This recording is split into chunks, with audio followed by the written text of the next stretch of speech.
Ladies and gentlemen, welcome to episode 59 of the Brighter Horizons podcast. We are back. We went on a little trip, which we are going to get into right now in detail. But before we do that, just wanted to say thank you guys for sticking with us. It's been a minute since we uploaded, but we're back. A lot has happened in the past week. There's a lot to discuss, which we're going to get into. We are back with the OG XML cable. Thank God it's not giving us trouble today. Pray to the gods that we don't have any feedback or anything today. So let's hope that all goes well. But yeah, there's a lot to discuss, a lot to debrief. We're ready to roll. So let's get to it. First of all, do you have any opening remarks to say? Nah, man. I know we've been very on and off lately. It's difficult. There's a lot of things going on in life, guys. You know, life is very complicated. It's a symphony of events, and sometimes you just get drawn away a little bit. But we will be talking about that in detail. You guys will get to see firsthand what we really went through, especially recently. Recently, some great events have taken place, and I think that they've definitely opened up some doors, more for you, I think, than for me, from what I've heard at least. Yeah. So, That's true. yeah, let's jump straight into it. All right. So first things first, where do we go? What do we do? Ladies and gentlemen, Brighter Horizons podcast visited the actual Brighter Horizons, and we went camping. We've been gone for about... Well, technically... Okay, to be fair, guys, the camping was not the reason that we were not uploading, just to put No, that that's out true. there. That's true. That's more of just a side trip to toss to you guys, but yeah. Yeah, but we'll get into the inconsistency part as well. But the past couple of days, we haven't recorded anything or uploaded because of camping. And it has been a very, very intriguing experience. First things first, we went for, I don't even want to call it 3 days, but technically it is if you add up 2 the days. first. Okay, Max. sure. 2 days. Oh, yeah, it's definitely Not 2 even. days. Yeah, not even. Basically. So we left on Monday night, like very late at night, and we came back on Wednesday morning. So it was a quick little trip into the wilderness where we just enjoyed nature. And it was a great trip, a good mental reset. I always like to say that camping is the greatest mental reset of all time. If you're ever going through something, just that ability to detach from your problems and just enjoy some peace and quiet for a bit is always really, really nice. And that's an experience that I'm going to get into in a second. But yeah, I mean, it was awesome. There's a lot of stories to be told, I'll say, for a trip that was only technically, I'd say, a day and a half, really. There's a lot to talk about, and we're going to get right into it. Do you want to start us off, or do you want me to? Yeah, well, I mean, I don't think we got to give him the play-by-play. I think it's more about the main takeaways. But the one thing I did want to say about, like, the whole camping being, like, a healing thing, one thing is, low-key, you got to know that when you come back from camping, you're going to be cooked for the first day. Like, we're recording this, right? Like, we got back this morning, and by God, you feel tired because you don't sleep much because it's freezing cold because it's February in Canada, so it's not the warmest climate to be camping in. Not that it's the coldest, but you don't get the best sleep, per se, especially when you're packing. We packed relatively light. I'd say we took 2 cars, but, like, small cars, so not too much gear, per se. But I would say that definitely understand that when you come back from a camping trip, especially like that, you're going to be a little bit out of it for a while. So don't like take one in the middle of your week and then expect to go back to work the next day and function like a normal person. Instead, really take a break to take a break. Don't take a break for the sake of saying, oh, I went on a trip to clear my mind. Do it because you genuinely need it, because that way you're actually going to feel the effects of it. Because I think there's a own set of stresses coming with doing any activity. Absolutely. Right? So to sit here and believe that if you just do it, it's going to fix everything, that's not true, in the sense that instead you just need to recognize that it's a solution to certain problems, right, that you're going to be going through. And I think it's less about even I think definitely it's about the idea of being, like, in nature and stuff like that. I think is really cool. But it's more so just being away from the phone, man. Like, ridiculously, I would say this, because I was a person on my phone the most because I was talking to people, but I wasn't even on my phone for that long. I think my screen time probably maybe was an hour for the entire trip. Like, I barely used my phone. None of us used our phones at all. And mine was like max, if excluding camera. Camera obviously is just to take pictures, so I wouldn't count that. But excluding cameras, my screen time was probably 10 minutes over the entire trip. And obviously, again, not like a long trip, but it's really nice to just kind of put it on the back burner for a while, all the scrolling and stuff, and kind of just, like, sit there, because it's not like we did a lot. That we were, like, in the middle of February, you can't really go swimming. You can't really do a lot of things that people normally do in like summertime camping. Obviously, there's its own set of activities you can do for later times, but even our location, it wasn't really convenient to do a lot of stuff. So a lot of the time we spent just, sitting around and talking, having conversations with each other. And it's nice being able to just kind of detach for a moment. And even at certain times when we weren't even talking, just sitting there by the fire and chilling, no words needing to be said, just chilling. It's nice. And I think that we always get caught up in like the fast-paced world we live in, so we're not used to taking it slow. That's why so many people that go on these retreats and stuff to kind of like slow things down don't have a good time. It's because they're not used to having it. They're not used to this, slower lifestyle, the way that we used to live. Now everything is so fast-paced and everybody's striving for a fast-paced life.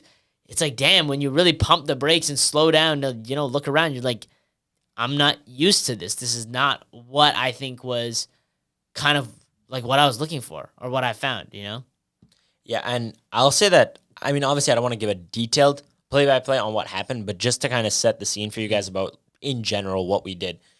First thing that I thought was really interesting about this trip is from the get-go, it got very interesting before we even left, technically, for the site, because we had to go pick up a couple of things, and we went to go get propane from the gas station, and they didn't have it for some reason, even though most gas stations do.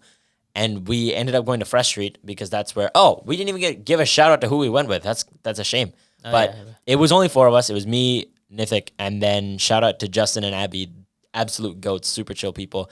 We had a great time with them. And yeah, it was just the 4 of us out there in the woods.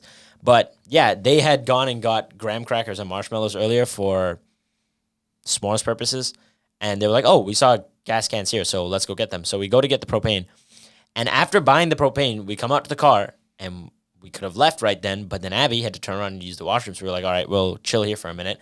So we're sitting here waiting, and then we see this guy with his car broken down in the parking lot, the hood's up and everything, and he's sitting there on the phone. And he came up and asked us, do you have jumper cables? And we kind of got sketched out at the beginning because he just walked up to our car. But then I just told Justin, open the door. And we started talking to him. He's like, do you have jumper cables? We did, but they were buried in the trunk, and we didn't really want to get them. So we said no. But then we sat there for a minute. We're like, we can't really leave him out here. So we got out of the car. We fished them out. Upon attempting to fish them out of the trunk, I overheard the conversation he was having on the phone with whoever he was calling, asking for help. And he was speaking my language. Now, some of you will not understand how rare that is, but Sri Lanka is not a big country, man. It really isn't. And meeting someone from Sri Lanka is a bit rare. So whenever I hear it, it's like a spidey sense tingling. I just hear it. I'm like, oh my God. My people need me. So when I heard him saying that, I was like, oh my God, I have a chance to help a homie out. And then I just while he was on the phone, I walk up to him, and then in my language, I said, are you Sri Lankan? And the grin that went on his face, man, his face lit up, and he was so happy. He pretty much saw me as an angel who had come to save him from his troubles.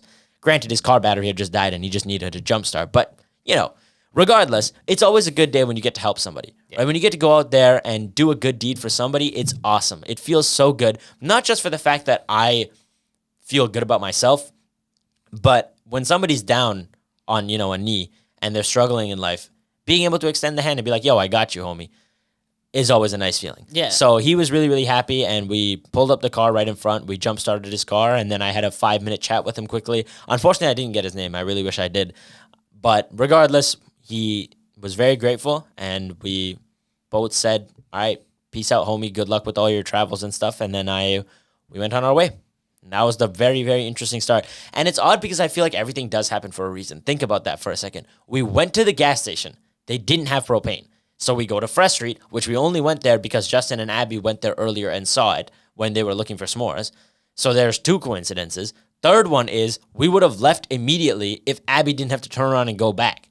And then we waited there for him, and that's when he approached us. Yeah. So all these signs kind of pointed us in the right direction to help somebody today, like that day. I feel like I wonder if, every day I question more and more whether or not I should believe in faith or not. Mm-hmm. Like if God? I should have it. In the sense that, I feel like I shouldn't, actually, in my life, which is very interesting, and we can talk about it later. But one quote I wanted to say that I found recently, it's, it may be unfair, but what happens in a few days, sometimes even a single day, can change the course of a whole lifetime. That's by Khalid Hosseini. No idea who that is. But I saw that quote, and people probably disregard like the idea of, oh, just helping some random dude with his jumpstart his car. Who cares, man? Like, it's one small event. But to that guy, it can mean so much. It can be like, dude, my life has been terrible. Lord, why are you doing this to me? And then out of nowhere, guardian angel saves me from my car being broken exactly. down. And to him, that's a sign like, damn, you know what? Maybe things aren't as bad as I've been making them out to be. So don't disregard the little stuff, guys. Every ounce of help that you give somebody is another bright light you're shining towards them. So, help people out, because I think that it means more to them than you could ever know. And for him, like in the 5 minutes I spoke to him, he seemed pretty miserable. Like even though he had a good smile on his face because I was helping him, he told me about his life, and things haven't been super great lately, and he hasn't been enjoying his life. He's been relatively upset. So imagine if after all this stuff he'd been dealing with, now on top of that his car breaks down. It sucks. It really sucks. And all of you know, man, all of you know those days where you just can't catch a break, where life keeps coming at you over and over and over again, and you're just waiting for something to turn around and go the right way for once. Imagine if you could be that right way for somebody. That little push to get them started. That little spark that lights a fire and helps them get over any of their problems in life. Man, if I could do that, I do it every single day. And that's what I try to make this podcast for, right? Hopefully some of you out there are getting something out of this. Hopefully, if you're going through a rough patch in your life, listening to this will help you realize that you can be better and things are going to get better if you just keep moving, right? So having that opportunity to help people, always a great thing. So that was a very interesting start. We drove at around 9 o'clock, 9:30? Yeah, it was very late.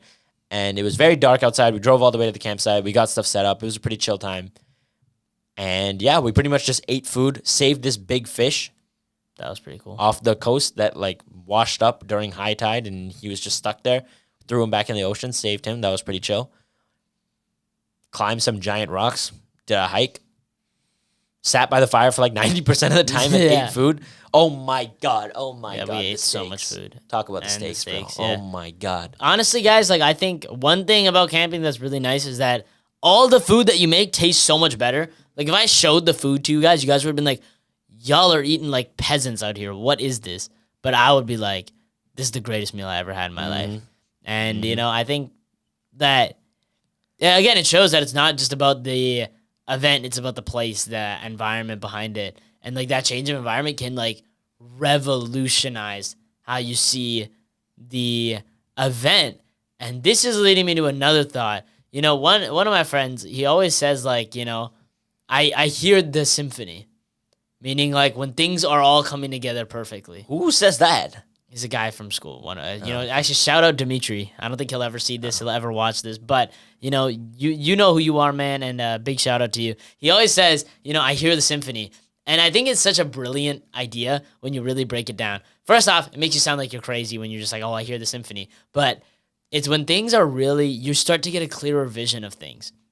And the reason I'm bringing it up is that I love the analogy of a symphony, because symphonies are composed of multiple layers of music coming together to create something greater. But if you just change certain elements, it can alter the entire symphony. So take a song and just change the drums on it. That's going to significantly alter what the song sounds like, how people perceive that song. Every moment in your life is a symphony. It's a bar, right? Every little aspect of it stacks together to create some larger image. So at face value, sitting down eating mac and cheese and Chef Boyardee while freezing is not a good experience, but couple that with your friends being super tired after a really long day of work, and you guys just are finally sat down after running around like headless chickens, now it's a beautiful moment. Take eating overcooked steaks by accident, sitting around a campfire, convinced that it's pork chops because we cooked them so bad. Cooked one of them so bad. Actually, we were 5 for 6. Okay, I think that's we did pretty good. fantastic on those ones. Yeah. Perfect medium rare. 5 out of 6, we did really good. 1 we messed up. Now sitting at that one, eating one garbage steak, probably sounds like a terrible experience. But couple that with a warm fire, split it with your homies, 5 good steaks prior to that, and now you tell me that's a bad experience. It's not. It's because there's different elements to it. So if you're just focused on one variable and you're like, I don't understand why does this suck? Why do I feel like garbage? This variable is fine. There's a million other things that are leading to this symphony of a moment. Damn. So to make the most beautiful symphony, you have to change every element to make it what you wanted. But you can't just have, that's why there's the mismatching of layers. For example, people's minds be like, I want it to be quiet. I want to get rid of the noise. I want to relax for a bit. But the rest of their body, they choose to stay within the work mind, right? And not saying that obviously you can't just leave work whenever, but even when they do, they're constantly thinking about it in the back of their mind. That little backtrack playing is ruining your melody. It's ruining the harmony. There's something out of tune within your symphony. And that's what makes it sound like garbage or look like garbage or feel like garbage, is because you have these overlapping ideas that are all not cohesive and not working together. So it sounds terrible. But at the end of the day, it's because there's a specific value that you haven't been altering, a specific line that needs to be changed. When you look at things at face value, it seems like it should be easy to change it. But if you really look closer, every moment, every event is composed of so many layers. You have to really look into it to understand why you feel the way that you do. No, that's an insane analogy. The funniest thing is, I remember when you gave the toast, saying that life was a symphony. And in the moment, obviously, I thought about it, but I didn't dig it as much as I should have. When you explain it and flesh it out, it just makes a lot of sense. Yeah, now, I don't know if this is what Dimitri meant when he said this, but I'm going to believe that it was. Or maybe I've just made up my own way of seeing it. But at least that's the way that I see that quote. Mm-hmm. And yeah, I think it's beautiful, man. Life is so complex, but that's what makes it so simple, if that makes sense.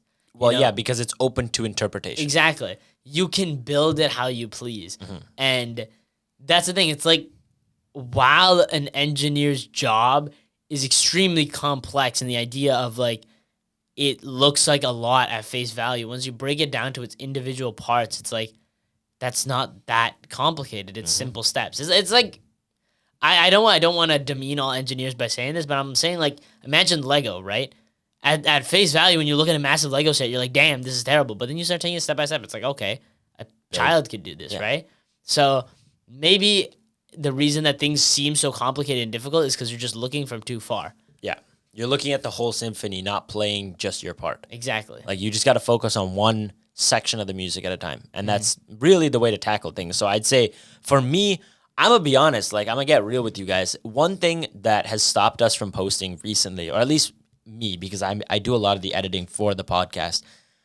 One thing that has stopped me recently is that I've been feeling very discouraged, which doesn't happen often. I'd say I'm relatively on the ball, but recently I've just been feeling discouraged.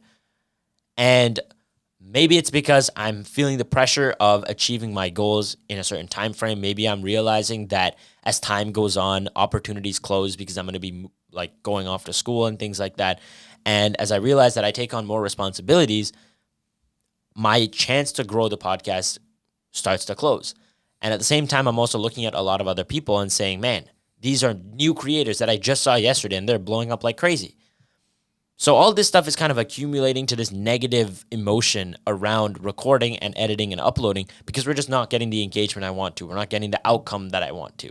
So that stress of a lot of these different factors had been just weighing down on me, and I just was paralyzed, essentially. I just couldn't upload. And that's the thing, man. When you see this podcast, I want you guys to all take this to heart. If you're looking for a perfect podcast, some advice from a bunch of self-made millionaires or people who understand the secrets of the universe, you're not going to find it here, man. This podcast was not made for that. This podcast was made to be a journey that we, you and me, take together on a path to become better. That means that this product is not finished. It never will be. And I think most people who treat their channel that way grow extremely fast. They're never satisfied. They're always trying to find ways to get better. But that also means showing your flaws. That means showing the times when you don't show up. That means explaining to your viewers, hey, I messed up. That's the way I am. I always bring this example up literally every other episode, but even the most famous people you know, if they don't talk about their flaws or their failings, it means they're hiding some skeletons in the closet, and it means that their success has some sort of caveat to them. But the people who open their lives up like a book and allow you to read them and see, that's when you know you found a real winner. Like David Goggins writing a whole book about how much of a loser he was for the first half of his life and how he changed it around. So for me, it was the same thing. I had been dealing with all this stress, and at the same time, it's kind of a self-reinforcing thing, because on one hand, I don't want to sit here, come on the camera and be like, yeah, we sucked this week. We messed up. We didn't upload. We've been lazy. We've been discouraged. We're sad. Saying all this stuff online is not very positive, is it? But at the same time, it's true. And that's the thing. You're not always going to feel happy. You're not always going to feel like doing it. But here we are now, putting it out there. The product isn't finished, guys. Yeah. But we're going to keep working on it. And I hope that you guys stick with us and work on yourself the same way that we work on the content, right? You know, the one analogy I want to draw from this is, I know everybody's gone through it, where like you're going through a tough time and, you know, a friend sits down to talk with you. And then you say your situation, like, man, I'm so, you know, this is so bad. And they're like, bro, you're so stupid. Just do this. Mm-hmm. And it's like, hey, man, I know that. I'm not going to do it. And there's a reason I'm not doing it. I'm not that stupid. I know that that's what I have to do. But I don't need somebody to tell me what I need to do. I need somebody who's just going to be here. Who's just going to, you know, sit in this pain and be here with me, you know? Sit in this little dark space that I'm alone in right now. You know, open that door, not to pull me out, but to sit there with me. This podcast isn't supposed to be the guy who completely pulls you out of the mud. He's the guy who's going to open the door, leave it open, and sit there with you. Until you're ready to walk out. Exactly. The idea is that all of this will be here. And the truth is, most of the stuff that we're saying, you could probably find somebody else saying it too. But we want you guys to be able to see how we grow as well. We always talk about whenever we have these massive revelations. And the idea is that we grow as humans too. I'm willing to bet that we've contradicted ourselves a million times on this podcast. As you know, all advice is actually contradictory, and we can get into that later.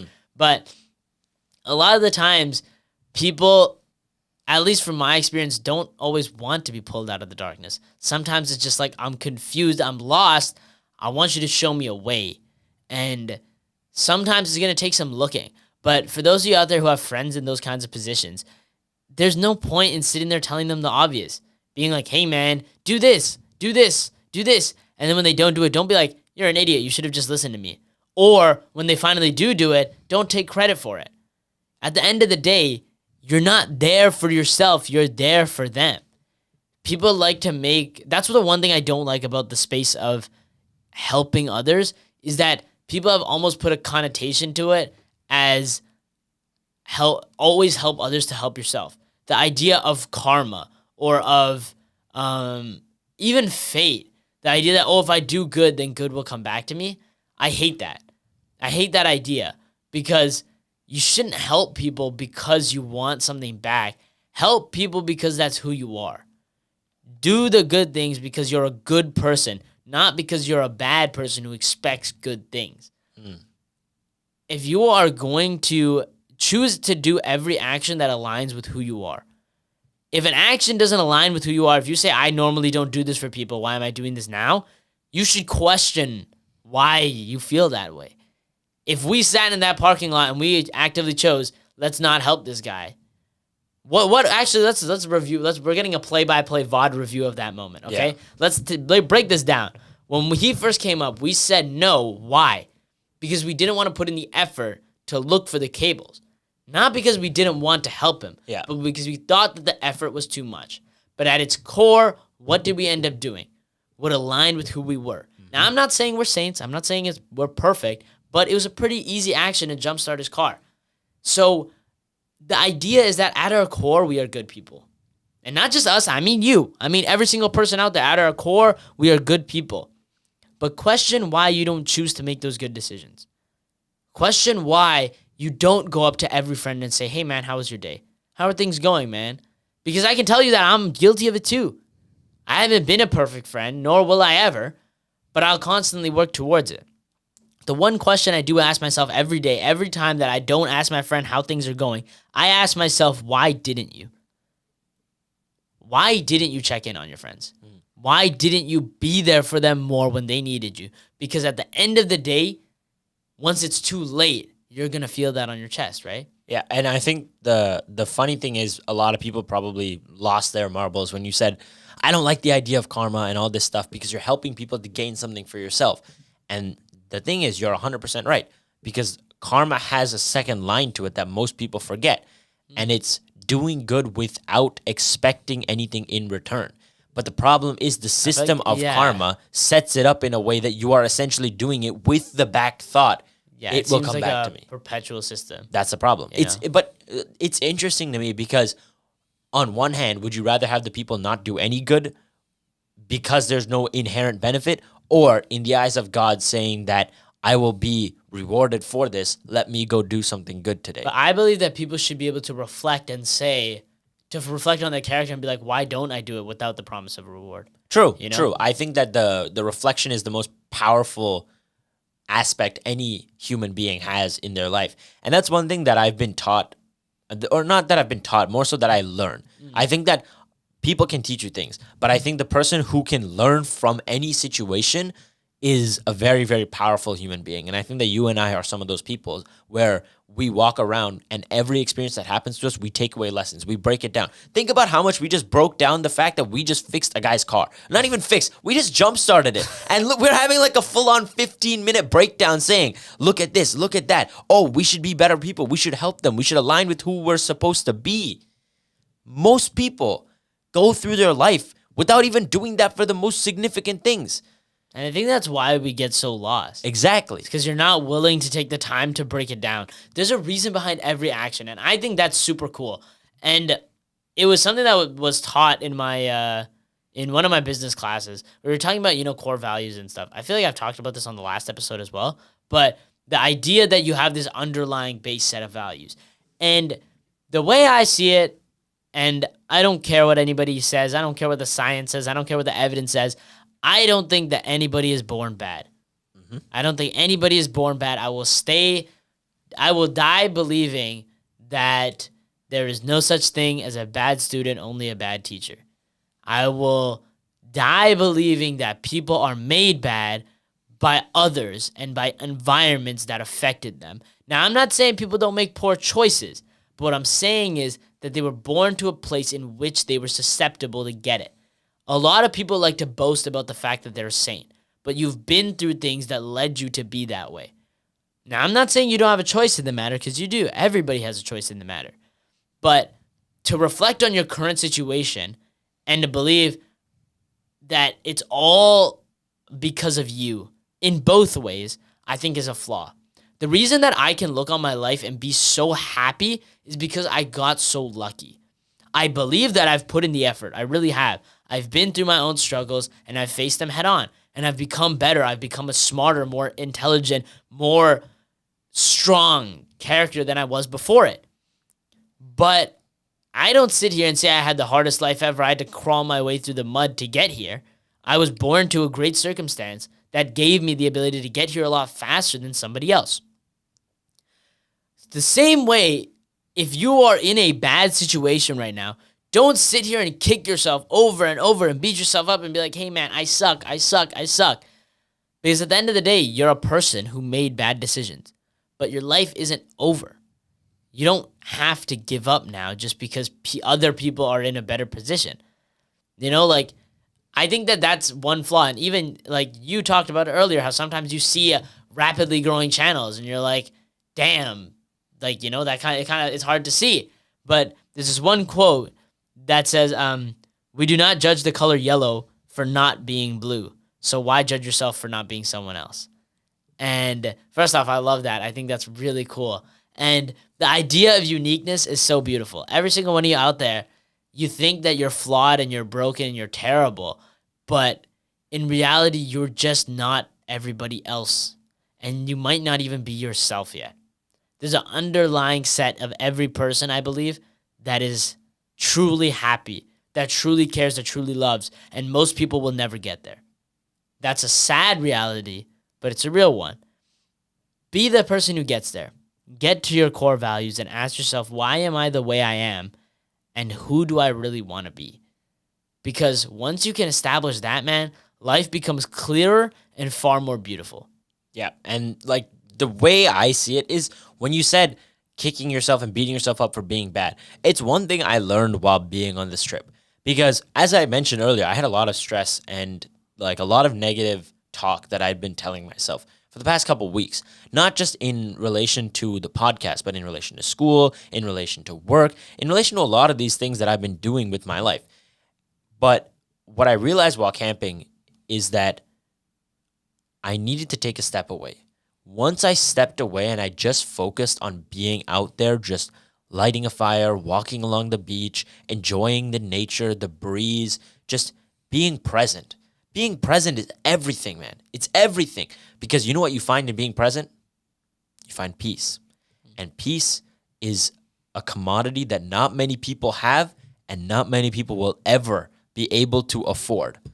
And that's the crazy thing. Because there's a quote that once says that some people are so poor that all they have is money. And the thing is, I don't think that people who are rich like being rich just because they have this fat number in their bank account. Yeah, it's cool. Trust me, money is fantastic. It allows you to do a lot of things. I'll never say that money is a bad thing. Everyone could use more money. But if that money doesn't buy you peace, if that money doesn't buy you time to spend with your family or your loved ones, if all that money does is force you to work harder, longer hours, and sit there chained to a desk for the rest of your life, what is the point of it? No, people like making money because they get to drive a fast car that they love driving. People have a lot of money so that they can pay for their family's medical care. So get to the root of it. What is it? It's peace. That's what you're trying to find. So in camping, in just being out in the wilderness, I realized, man, this is peace right here. This is no worry. This is just complete relaxation. And when I came back today and I sat down and I thought about all the problems I had, the solutions became clear. And on top of that, all my self-talk, all that negativity that had been welling up inside of me, it was gone. It had simply drained out and dissipated. And I feel reborn. That's exactly how I described it when I got home. Like a full-on spiritual awakening just from being there. And when we say live a positive life, I want you guys to take this one to heart. Live a positive life. What does that mean at its core? It doesn't mean to be happy all the time. Life is not all sunshine and rainbows, man. As much as I sit here, I grin and I tell you to be happy every day. I tell you to smile. That doesn't mean life is always going to be happy. I get sad. You get sad. We all get sad and go through difficult patches in life. But living a positive life is not about happiness. It's about peace. Happiness is an emotion. It's fleeting. It comes and goes. But peace is a state of mind, man. That's an asset. It's a tool that you have on your belt so that in even the most difficult situations, you are still capable of walking through that trial or tribulation and dealing with it and still having a smile on your face. That's what I realized. You know what I think is beautiful? What you said about it being a state of mind is, there's a quote from Friedrich Nietzsche. He said, "Under peaceful conditions, the warlike man attacks himself." Oh my God, brilliancy. That's crazy. It is like cinema in motion. See, like listening to that quote, and I was just sat there like, my Lord, dude. Absolute cinema indeed. I believe that idea, under peaceful conditions, the warlike man attacks himself, is why people are so uncomfortable with peace, because they're not attuned to it. As I said at the beginning of this episode, that's what I was talking about, because I really wanted to get there. And another thing I said, it was on the last episode, I said that we tend to a state of worry and that our mind searches for worry when we are not used to peace. I wrote that down prior to ever seeing that quote. Prior to ever seeing that quote, I wrote that down. Nithik is Nietzsche confirmed, ladies and gentlemen. It's that simple. Let's go. Like, first off, I'm looking at it, I'm like, that's kind of crazy. That's really crazy. That perfect parallel. But okay, wait, before you continue, you should probably flesh out the quote for some of the people who don't understand. Oh, yeah, of course. So, under peaceful conditions, the warlike man attacks himself. So, even in a time of peace, the warlike man is constantly thinking about war. So, he's not used to this idea of having no enemies, so he searches for that enemy. And the only place to look is himself.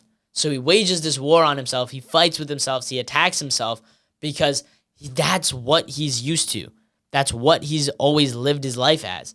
And the parallel I draw is to the people that, can't really strike that balance in life is that they're constantly stuck on one side or the other. Either they're always gaming and, entertainment, or they're always work. So one person who's always on the work side will always be thinking about work even when they're trying to entertain. And the person that's always entertaining will be thinking about that even when he's trying to work. So they're unable to fully do these one things because their mind isn't attuned to being able to do that, to being adaptable. Because at the end of the day, sometimes you do need to have a warlike mind, right? Within times of war, you need to be able to do that. Within times of work, you should be able to think in a warlike fashion. But when it comes down to it, do you want to live your whole life living that same way? To be the same person under every condition? Be confused about why you don't feel good right now. Like you don't fit into this situation right now. Like your life's this jigsaw puzzle and you're a piece that's just not fitting right. It's because you haven't molded yourself to be that right piece yet. Exactly. And like I was saying, I mean, the peace I found while camping is just otherworldly. Everything in my life that I was, dealing with, I abandoned it and stepped aside. And in that moment, it's crazy because I was going to bring this up next, but you brought it up for me. Balance. Balance is everything. Nobody, I'd say people advocate for it for sure. But the problem is you have all these alpha males out there saying all you got to do is work. And the thing is, as much as I say I criticize this mindset, I have that mindset too. I have that dog in me too. I still wake up and run. I still work out every day I can. I still work a job with almost full-time hours while also being a full-time student. Okay? Most weeks I'd say. Every once in a while I have a Friday off. That's a different story. But most of the time I'm working 30 plus hours a week while being a full-time student. I got the dog in me too, man. I'm always on go mode as well. But I've realized, man, at one point it all piles up. At one point you're not going to be able to take it. At one point the dissatisfaction with yourself becomes a wound that you continue to make deeper by saying, I didn't do this today. I didn't do that today. I didn't work hard enough today. The point of balance is not to push the work aside and say, I got to relax now. Because if you think about it, by doing that, now you're just the only relaxed guy, the guy who only sits back and does nothing. And that's laziness. And think about it, man. Philosophers have been talking about balance since the beginning of time. The yin and yang. Do I need to say any more, man? There's a reason why there's two sides to this coin. It's not all black and it's not all white for a reason. There's two sides. And you got to play both. And that means when it's time to work, you work hard. You work harder than everyone else around you and you make things right. You achieve the outcomes you want by putting in the effort that it requires. But then when it's rest time, when it's time to sit in peace, when it's time to be present, whether that's with your family, whether that's out in nature, whether that's just sitting in your room meditating, those moments you need to be fully present and not thinking about other things. And that's something I've struggled to do recently, and that's why things start to pile up. David Goggins once said that the reason why people can't stay motivated and can't stay disciplined is because they don't have an organized mind. And that's one thing you got to take to heart, because there's no room for anything else when there's no organization in your mind. And the way he described it was, look at a garage. Imagine that you have all these boxes laid everywhere, all these tools all over the place, and you haven't organized anything or thought about a way to keep this space clean. Where are you going to fit a car in that? Now, the analogy is, where are you going to fit discipline in your life if the systems around you are all messed up? If everything you tell yourself is scatterbrained, you're thinking about work at one moment, you're thinking about playing games the next moment, you're thinking about girls the other moment. Buddy, slow it down. Slow your life down for a minute and take a second to breathe. Done? All right. Now analyze your life. Pick it apart and start by organizing. Compartmentalize. Find tasks that need to be done. Find moments to relax and be present. Once you have those two working in symphony, that's when you achieve peace. And think about it. One thing that I just realized when I was moving my hands like this, what does that remind you of, this motion? Scale, like a tipping scale. Okay, that's one way to put it. For me, I thought about each hand individually, and I was thinking about the pistons in a car engine, Yeah. right? That The combustion of that car only happens because the piston goes up and down, up and down. It's both motions together. Literally anything in this life requires a push and a pull. That's why a law of the universe is every action has an equal and opposite reaction. There's a point to that. The point is life is full of energies. Now, again, I don't want to sound like a crazy person because the average person will probably think of me as crazy. Hey, Akita, you believe in energies and manifestation and all this crazy stuff? Man, you must be a guy who keeps a bunch of crystals or stuff strung upon his bed. Nah, man, I'm just telling you that energy. He does, by the way. No, I don't. He's capping. I'm just putting it out there. Capping. Yeah, it's whatever. But, man, I'm telling you, energies are real, bro. They really are. You gotta be, the positivity within your own mind and spirit is what radiates outward and attracts more towards you. That's why we say changing the way you think will change your life. It's that one simple step of changing the internal state that changes everything. You seem to be reflecting or disagreeing. I'm thinking about it because I don't know if I believe necessarily in the energy so much as the perception. That's what I believe. What does that mean? It is like once you start to think in a positive way, you see things in a positive way. So, and you do things in a positive way. So the outward manifestation of your internal thought changes is just like your actions being different, your views being different. So like, wait, let me see. I feel like, you know what? No, okay. But I like from the beginning, we've talked about perception. I think that was one of the biggest topics that we cover on this podcast because at the end of the day, nothing is really real. It's all how you see it. Yep. And at the end of the day, if you really reflect on your own personality and you ask yourself like, hey man, what are we doing out here? Then you really start to get the answers of like, why am I the way I am? And I just realized that had no connection to what I was talking about. Hold on. I'm not gonna lie, you kind of lost me I too. completely lost myself there for a second. I don't even know what just happened. Okay, hold on. Pause for a second. You want to know the craziest thing? When you said that and you lost your train of thought, my brain also completely short-circuited. Not because I didn't understand what you were saying, but I didn't hear the last half of your explanation there. Dude, like, I just completely shut off. See, this is the interesting thing. I want to watch it back and hear what I said. Yeah, no. Because I was on full autopilot. Just, my brain just starts talking.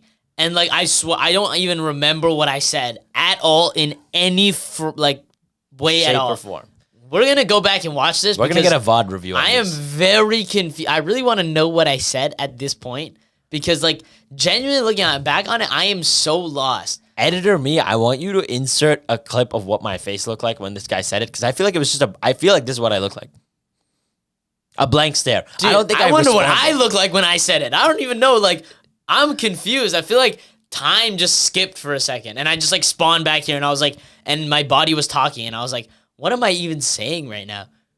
I was very confused. Anyway, to tie it back, the idea of perception being that once you start to think things in a different way, you're going to see things in a different way. So, for example, there's a cool analogy that I thought of, which is like, usually, you know, people always say like, oh, like, you know, nerds in school, and then there's like the athletes in school. And the nerd, or I guess the athlete for the most part in these movies, they're always like, oh, you know, the nerd's such a loser. Look at him. Look at that loser. Sitting over there by himself, you know, always studying. What a loser. But to the nerd, he looks at that athlete, he's like, this guy's got no future. His grades are garbage. He's an idiot. What a loser. Who's right? I guess they both are. Right? It's all in the eye of the beholder. And it's a simple analogy, but we always see things from one side and we never really think about it to see it from the other. So a lot of people get caught up in the negative mindset and they never really choose to look through the positive one. And I would say, just as Isaac Newton used thought experiments to develop physics, you too can use thought experiments to develop your life. Try it out. Genuinely experiment it. Be like, go one day and be like, you know what, today I'm going to look at everything in a positive manner. Anything that anybody does, I'm going to believe they do it with good in their heart. And watch how different things are going to be. Now, obviously, I can't say for certain that you're going to have a bunch more encounters that are going to be super positive every single day, but I'm sure that you're going to notice certain differences. And don't do this because I'm some dude on the screen telling you to do it. Do it because you genuinely wonder what it means to be positive. Because that's the reason that we're both here.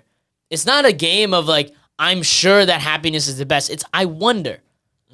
I wonder if you know what it means to be happy, to be positive, and to just fully embrace that fact. You know? That's so funny because before you said it the second time, I heard it in the first sentence. When you said it, it was already playing in my head. I wanted to sing the song so bad, but I know we'll get copyrighted immediately. Yeah. But those of you that know what I just said, we're on the same wavelength. those who know. Wait, is that like an actual brain rot term? I was just saying it like an actual that thing. It is a brain rot thing, but it's okay, man. In any case, My bad. have wonder, man. Curiosity is a fun thing. Facts. Life is so fun when you genuinely stop assuming you know all the answers, because I'm going to tell you right up, you don't. Yes. You're pretty stupid, man. We all are. We're all stupid people walking through this life. You don't have it figured out, and neither do I, and that's the beauty of it. Yep. That's, oh my God, one of my favorite things about life is that you don't get to figure it out.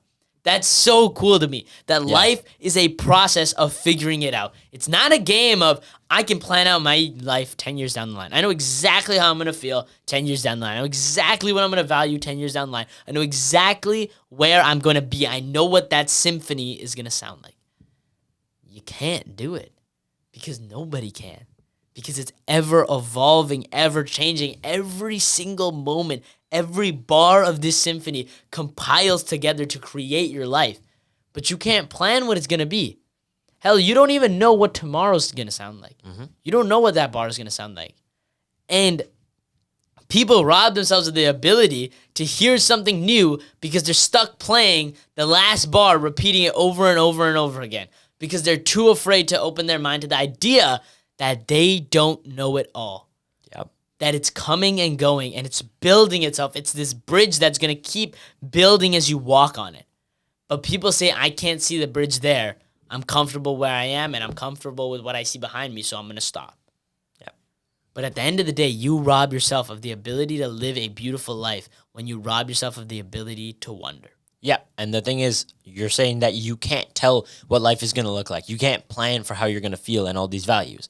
What that means is you'll discover it by doing your best every day. Regardless of the situation, regardless of what's going on in your life right this second, as long as you be your best self, you attack every day with a smile on your face, you get up and you're happy to be here, you're grateful, your life is a very, very beautiful thing, man. And I'll tell you something, I've learned a good lesson about this while working because I'm working a sales job now. It's not just about showing up to work. It's about really showing up and selling. That's the job of a salesperson, right? But I've always broken it down into a different way. I always see it differently. But one thing I have noticed recently is my sales haven't been super great. Like this month has not been great for me. In the past couple of weeks, I have been dying. Straight up dying every day I go to work. Because, again, there's an aspect of luck, as not every single person who walks into your store is going to buy. Regardless of how much you push them or how much you help them or how much info you give them, you can't guarantee someone's going to buy anything. But for me, I had just been continuously telling myself, dude, this sucks, this sucks, this sucks. And then the worst part for me was, again, this isn't jealousy or envy or anything, because I'm happy to see all of my coworkers succeed, right? As any good human being is. But when you're having an insufferable week where you can't sell even the best piece in the entire store because nobody wants to buy a thing, and then your coworker goes and sells $2,000 Seikos, you want to lose your life. Like it is, you're losing your mind. But then one day I showed up to work and I just thought to myself, man, that same day actually is when I went in and she sold $2,000 Seikos and I didn't sell anything. Originally, I was just going to be annoyed. But then I thought back on what happened that day and I realized, dude, God has a plan for me. There was a reason why I didn't sell anything. So stick with me for a second. Yeah. Every customer that came into that store that didn't buy something from me was a successful man who had his life figured out. I spoke to a successful business owner who lives in Vancouver and was wearing a Rolex Explorer. And in fact, we had a really good chat about watches, which is one of the biggest reasons why I even started working there in the first place. I got a chance to sit there and he even let me wear the Rolex. He was like, dude, see how it fits on your wrist. And it fit nicely. And we had a chat about it. And then he looked at pieces with me for about 30 to 40 minutes and said, oh, I kind of like these pieces. Maybe I'll come back. Gave me his contact info. Now I have a contact. Another guy looked at a gold Speedmaster, which is like $50,000, and said he really likes it. Gave me his contact. Another guy looked at Omegas, looked at all these other watches. And the point is, I got all these connections, and I got a chance to speak with all these cool people. So I learned so much, and I also gained future opportunities as well. The way I saw it was these efforts will pay dividends in the future. That's what you got to think. You can't just be obsessed with the right now. You know why? Because you're not always going to have capital gains. You're not always going to have that. But if you buy something that returns a good dividend over time, you will see the effects of that. And the next day, I walked into work with a smile on my face saying, man, even if I don't sell anything today, which I don't want to, but if it happens, I'm not going to be upset because I'm just going to make the most out of every interaction. And what happened? I got this close to selling a bunch of expensive watches, and they didn't go through. But one of the last people I spoke to was one of the coolest interactions I've ever had. I see him walking in with 3 kids, relatively well behaved. But anytime you see someone walk into a jewelry store with a bunch of kids, it's typically the kids are loud and they may disturb some of the other customers. But I thought to myself, man, this guy seems like a chill guy. I'm going to go talk to him. So I go up to him and we start talking. And we're right by the Omega showcase. We're discussing watches. And then I ask him, what piece do you have on your wrist today? And he flips his wrist. Guy in a plain t-shirt, flannel, like worn out shirt over top of it, jeans with 3 kids. Flips his wrist. Patek Philippe Perpetual Calendar. Are you kidding me? Now, those of you that don't talk watches, you won't know how insane that is. But those of you that do, y'all know. It was a marvelous piece sitting on his wrist. And he just was like, dude, it's just an everyday piece for me. I wear this piece when I cut the grass. Is that not insane? He's wearing a perpetual calendar while cutting the grass. Okay? That's kind of crazy. But I sat there and I talked watches with this guy for like 30 minutes again. And he told me about all his other collection. He showed me pictures of his Aquanaut and his Nautilus as well. Both also in rose gold. Damn. Absurd. Absolutely absurd. 3 Pateks is crazy. He has 4. He has a Calatrava too. Wow. All right. Yeah. Damn. Yeah. That's actually like the big 4. The big 4 from Patek. Yeah. Yeah, I would say. Unless you want to go like limited pieces, then you could maybe go like the Celestial and whatnot. Yeah. But point is, he had insane watches, and more importantly, he was a really nice guy. Really nice guy. The wealth didn't get to him. He had such he was a humble guy. And he sat and talked to me for that long, and I know for a fact that I made a good friend that day. So just that little bit of perspective of understanding, man, there's a reason all this is happening, will change your life immediately, man. So just go out there and appreciate those moments. Take time to reflect. Take time to be living in peace. And just step away from the problems and slow things down. That will change literally everything, bro. Literally everything. And with that, we come to the end of episode 59 of the Brighter Horizons podcast. Thank you guys so much for sticking around to the very end. But before you go, you guys already know what time it is. It's time for Quote of the Week. Herm. Quote of the Week. Ladies and gentlemen, we are back. There will always be things to think about. You know what there won't always be? A moment to think. And that quote sounds really stupid at first. To a lot of you out there, you may not have bagged it at first. Can we repeat it Yes, we can repeat it. for the people at home? There will always be things to think about. But there may not always be a moment to think. And the reason why I say this quote is, first of all, I guess I should preface this. I made up this quote. Wow. I wrote this quote myself. Okay. And Okay. I wrote, hey, Okay. give me my accolades. Okay. You already know what I'm saying. Yeah. But this happened last night, when I was sitting in front of the fire with Abby, and we're just having a chat. And I was just thinking to myself, man, you are always going to have things on the back burner. You are always going to have things that you're worrying about.